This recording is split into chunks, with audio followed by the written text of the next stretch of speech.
Hello guys, welcome back to the channel. ఈరోజు recipe వచ్చేసి vegetable fried rice. So దీనికోసం మనం ప్యాన్లో కొంచెం గీ వేసుకొని అందులోకి జీలకర్ర వేసుకొని అది వేగాక మనం అందులోకి బ్రొక్కలి కట్ చేసుకున్నది వేసుకోవాలి.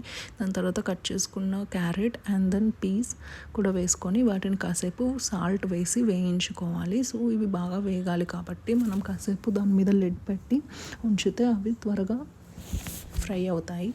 సో దాని తర్వాత అందులోకి మనం కట్ చేసుకున్న పన్నీర్ కూడా వేసుకోవచ్చు. సో ఈ వెజిటేబుల్స్ అనేవి మన చాయిస్, మనము ఏవి ఇంట్లో అవైలబుల్గా ఉంటే ఆ వెజిటేబుల్స్ వేసుకోవచ్చు. సో ఇక్కడ మెయిన్గా నేను కొంచెం హెల్తీగా ట్రై చేయడానికి క్యారెట్, పీస్, పన్నీర్ అలాంటి వెజిటేబుల్స్ తీసుకున్నాను. సో ఇవన్నీ ఫ్రై అయిపోయాక మనం అందులోకి కొంచెం పసుపు అండ్ కారం వేసుకోవాలి. సో వేసుకున్నాక మనం garam masala or any other pepper powder అవి కూడా ట్రై చేయొచ్చు. బట్ నేను ఇవి రెండు మాత్రమే వేసుకున్నాను.